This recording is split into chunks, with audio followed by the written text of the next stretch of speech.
My husband, Charles, told me he wants to marry the woman he's been seeing and asked for a divorce. He didn't want to bother with splitting our things, just wanted me to leave quickly. Sharon, his new girlfriend, seemed to enjoy seeing me upset.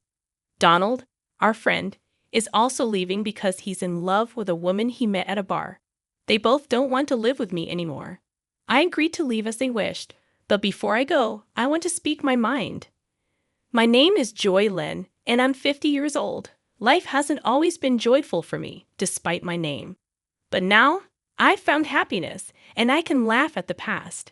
Let me tell you about when I was 35, about to celebrate my 10th wedding anniversary with Charles. We didn't have any children, and it was painful to hear people ask us why or tell us how wonderful kids are. Charles and I didn't talk much anymore. His job had gotten busier after a promotion, and he was traveling a lot. I was busy with work too, so we hardly spent time together. Maybe that's why we never had children. I used to think that whether we had kids or not didn't really matter much in a marriage. Then one day, our family unexpectedly grew, but not in the way we hoped. Instead of a baby, it was Charles' parents who seemed like they came straight from hell. Apparently, ever since we got married, they'd been pressuring Charles to let them live with us. Charles thought it might be easier to just give in rather than keep saying no. He thought it was a rational decision, even though I didn't agree. He argued that since I was hardly ever home, it wouldn't bother me much. But I had issues with his parents even before we lived together. They were always asking when we have kids, which made me uncomfortable. Sharon, Charles' new girlfriend, was also pushing for more children every time we saw her. Living with Charles' parents was a stomach-churning experience. I had only given birth to Charles, so it was quite unsettling. I had imagined it would be difficult, but it turned out even worse than I expected. Donald solemnly declared that they wouldn't provide any pension or living expenses. Sharon seemed pleased with this arrangement. I was confused. Charles also agreed, saying we could manage without financial support since we both worked. I never had many complaints about Charles before, but now I felt dissatisfied. I used to think a husband who was calm and hardworking was enough. Living with Charles' parents made me realize why they wanted to stay with us. Donald often went out at night, claiming he was meeting friends for drinks. But then, I found a point card from a nightclub and a business card with Nancy written on it in the laundry. It seemed there were different types of bars involved. This was clearly a service industry that directly satisfies a man's desires. Donald seemed to have a liking for Nancy. I couldn't believe he had so much energy at his age. I meant this in a negative way. No wonder he couldn't provide us with living expenses. He was probably spending it on Nancy. On the other hand, Sharon started harassing me gradually. She was cunning and made the harassment worse. It got to a point where I didn't even notice it at first. Initially, I thought she was being kind. I could have handled it if it was just about how I did laundry or cooked. But Sharon started calling me by Charles' ex-girlfriend's name. She would apologize, saying she remembered her because she was Charles's first girlfriend, whom he introduced to Sharon. At first, I thought maybe Sharon's age was causing her to make mistakes. But as it continued, I realized something was off. Every time I took a shower, the bathroom was dirty. I initially thought it was Charles or someone else, but since nobody complained about it being dirty, it had to be Sharon who used it before me. There were other instances too, like when Sharon mistakenly thought everyone had already bathed on a snowy day and unplugged the bathtub, leaving me to shower in freezing cold water. She also once took my favorite necklace from the closet without asking and then lost it. Each time, Sharon would say she didn't do it on purpose, she just wasn't thinking, and she apologized.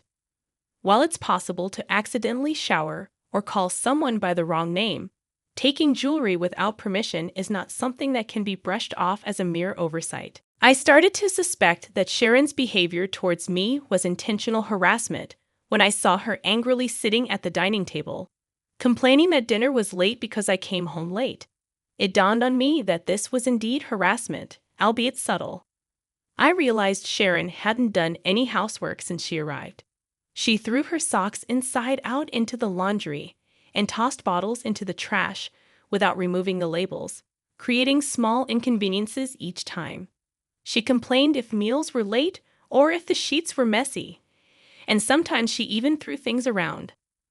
I finally understood that our home was disrupted by the arrival of not one, but two babies, both big and delightfully stubborn. Exhausted from my job as a caregiver, all I wanted was to escape this situation and go to bed, so I silently tolerated Sharon's behavior. I didn't have the energy to argue with anyone.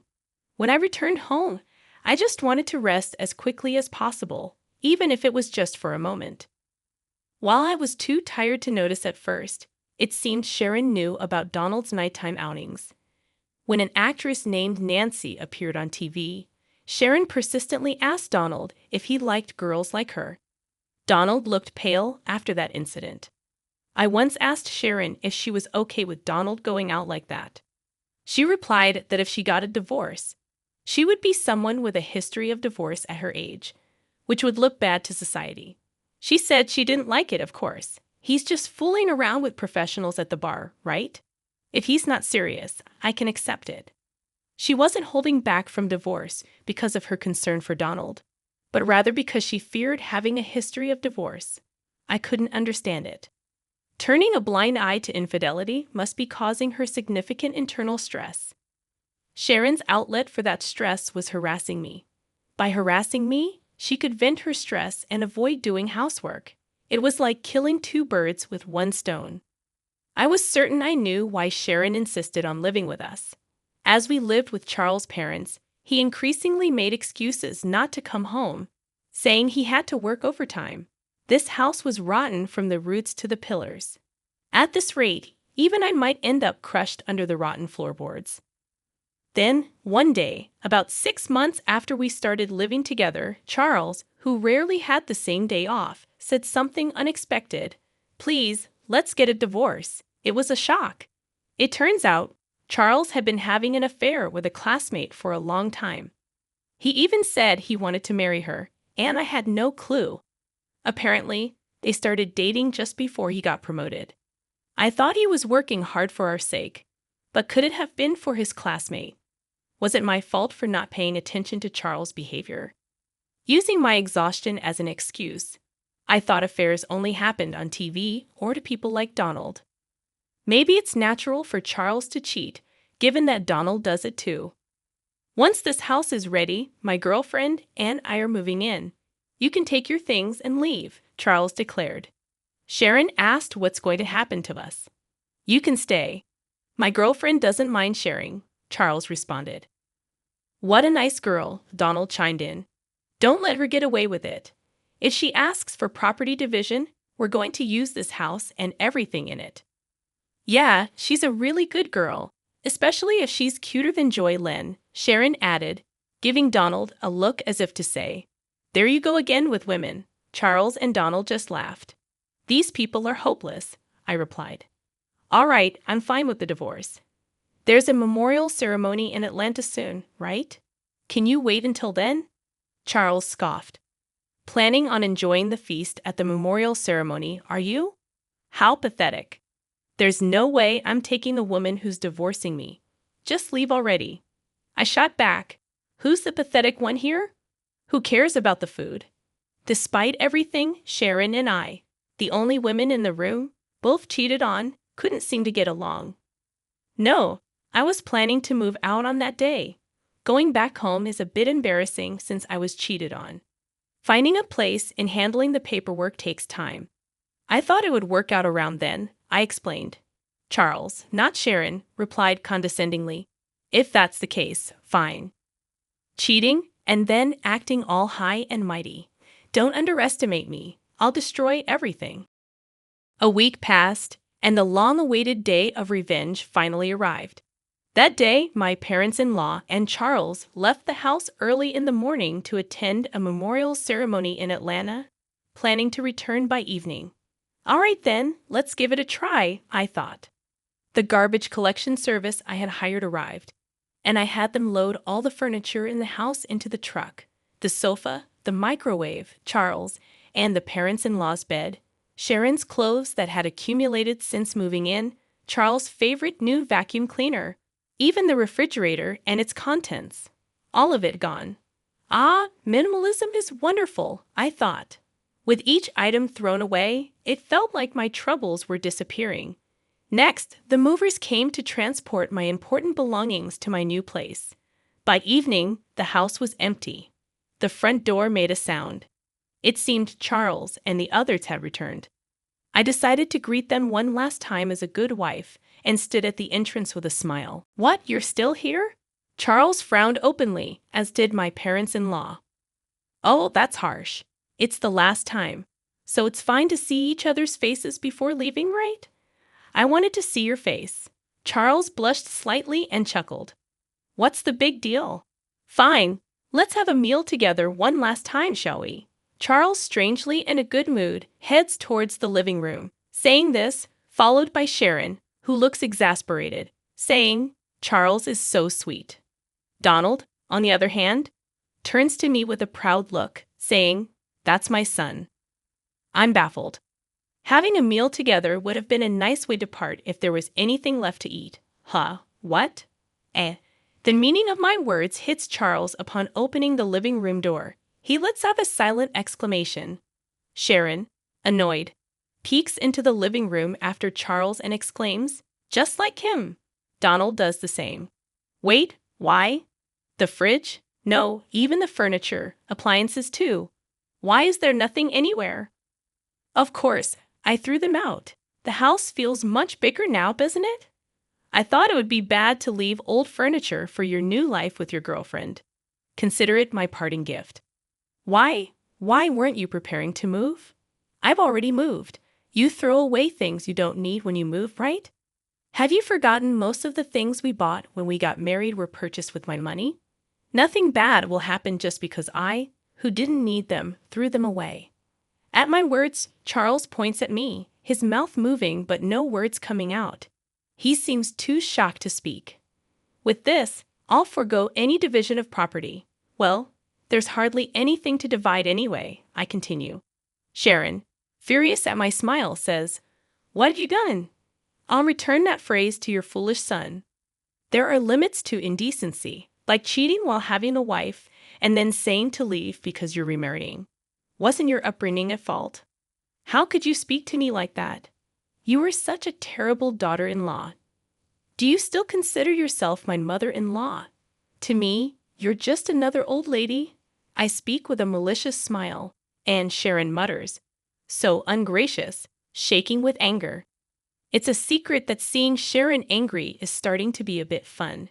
Don't you remember? If I ask for division of this house, you can't refuse, can you?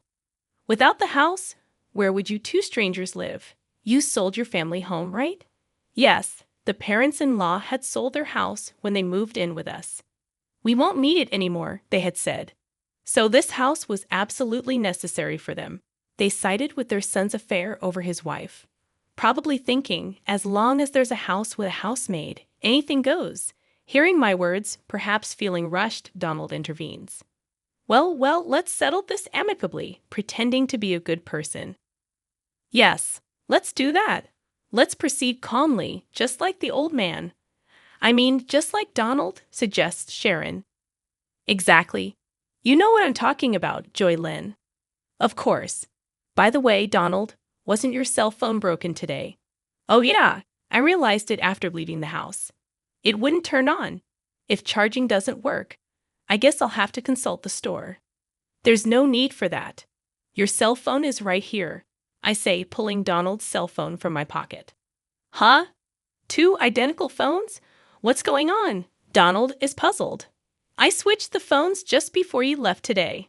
The one I have is the real one, and the one you had is a used one I bought and removed the battery so it won't turn on. What? Since you aren't tech savvy, I thought you'd just give up easily, thinking it's broken or out of battery, I explain, smiling. Donald asks, why would you do that? Well, I have no clue.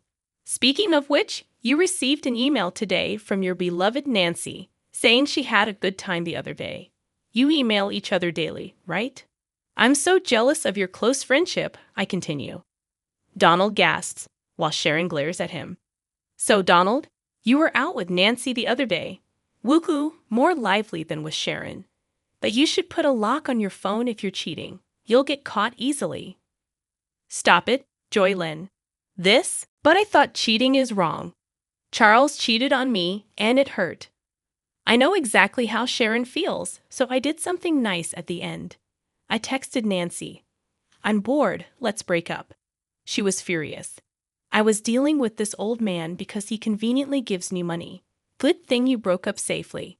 Oh, by the way, this is Nancy, Sharon, your enemy. Take a good look, I said, showing everyone a photo of Nancy and Donald as I returned the phone. That's when it happened. Charles showed a stern expression no one had seen before. Why, my girlfriend is. Everyone but Charles gasped. What's going on, Charles? What are you to Nancy? No, that's my line, Dad. Why are you taking pictures with Nancy? Because I'm her boyfriend, obviously. No, Nancy is my girlfriend. Isn't your girlfriend your classmate? We just met at a bar and started hanging out. Who would have thought that father and son were dating the same person? This development was also surprising for me.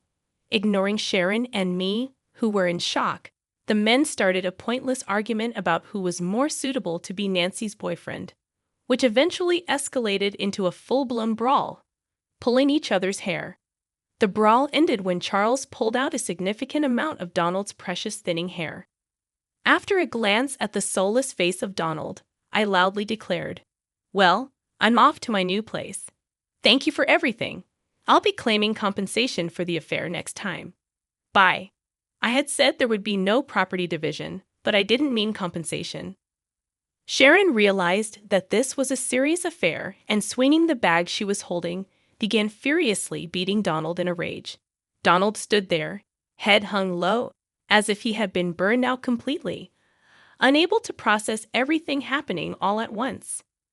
Watching this living hell unfold beside me, I couldn't stop smiling as I hopped on my beloved scooter and left the scene. Although it's a far stretch in my mind, I felt like Tom Cruise in Top Gun.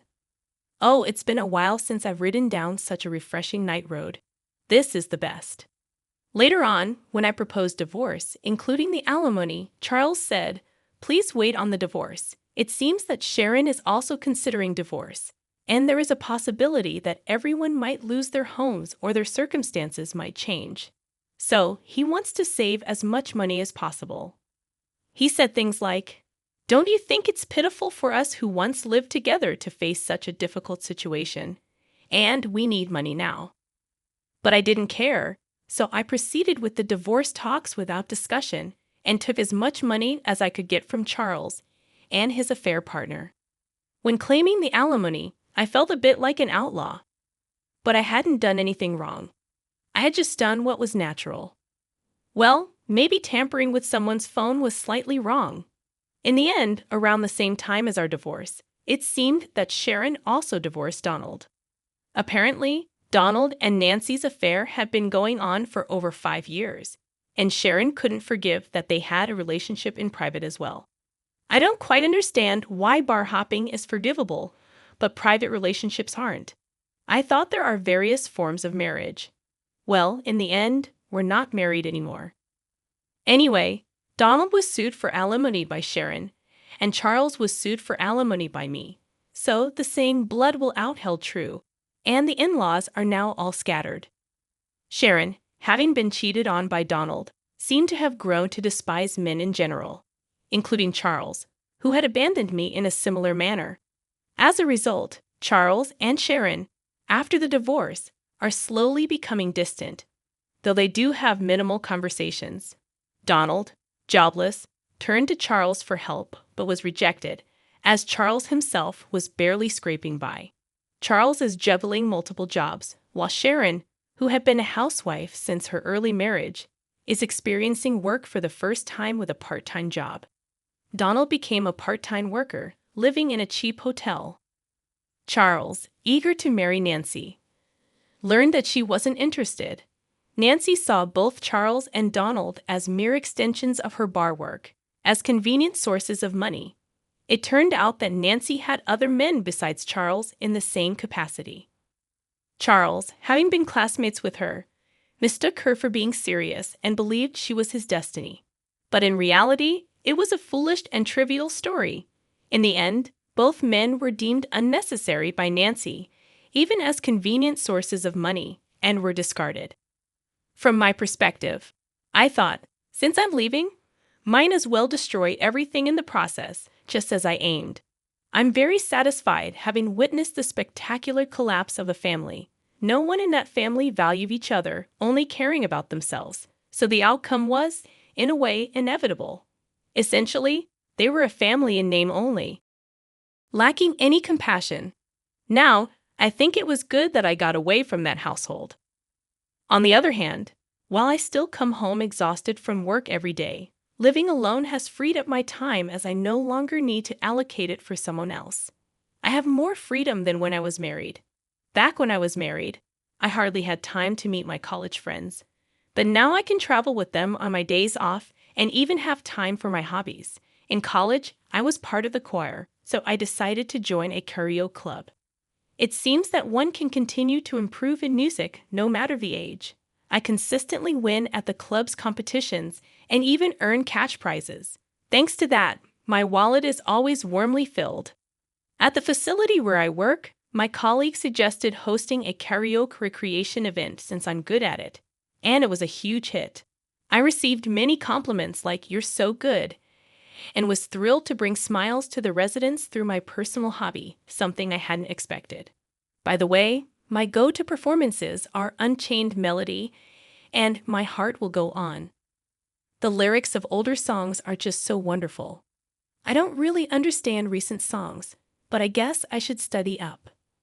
Though my days aren't glamorous, I'm surrounded by friendly colleagues, trustworthy friends, and kind residents who feel like family. Beyond work boundaries, finally, it seems like I've become the Joy Len I was meant to be. From now on, I aim to be someone who not only receives joy but also shares it with others. All right, let's do our best at work today. I'll wholeheartedly celebrate the residents' birthdays.